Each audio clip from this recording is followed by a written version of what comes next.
Moms world నా ప్రపంచంలోకి స్వాగతం సుస్వాగతం.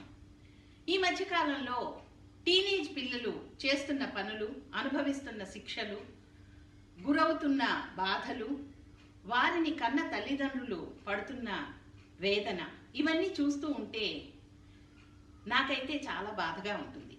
అంటే దేశం ఎటుపోతోంది, యువత బాధ్యత ఏంటి అన్నది కూడా ఆలోచించాలేమో అనిపిస్తుంది.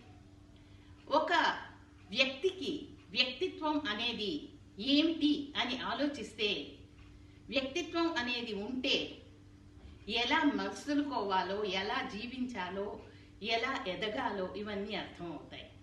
అది నేర్పించాల్సింది తల్లిదండ్రులే కదా. వ్యక్తిత్వం అంటే ఏంటి అన్న ప్రశ్న వేసుకుంటే, ఒక మనిషి నడవడిక, ఒక మనిషి భావాలు, అలాగే ఆలోచన విధానం, ప్రణాళిక, ఇవన్నీ కలిస్తేనే ఆ వ్యక్తిత్వం అనేది బయటపడుతుంది.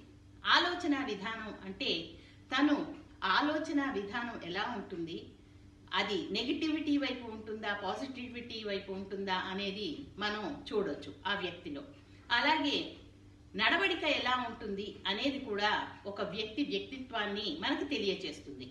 అలాగే భావాలు అంటే పెద్దల పట్ల గౌరవం, పిల్లల పట్ల ప్రేమ, ఆడవాళ్ల పట్ల సమాన గౌరవం, ఇవన్నీ ఉన్నాయా లేదా అని కూడా ఒక వ్యక్తి ప్రవర్తన వల్ల మనం తెలుసుకోవచ్చు. అయితే సమాజంలో వ్యక్తిత్వాన్ని పుట్టిన దగ్గర నుంచి క్రియేట్ చేసేది తల్లిదండ్రులే, నేర్పేది తల్లిదండ్రులే. అలాగే గురువుల శిష్యరికంలో దానికి వారు సాన పట్టుకుంటారు.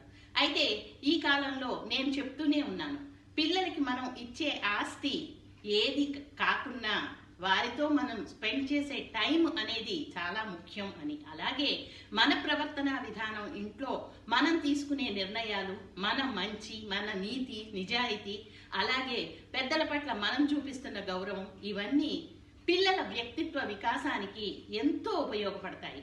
మీరు ఒక్కసారి ఆలోచించండి, పిల్లల్ని పెంచడం అంటే భావి భారత పౌరులను తయారు చేయడం, వ్యక్తిత్వంతో వారిని మంచి పౌరులుగా తీర్చిదిద్దడం కాదంటారా?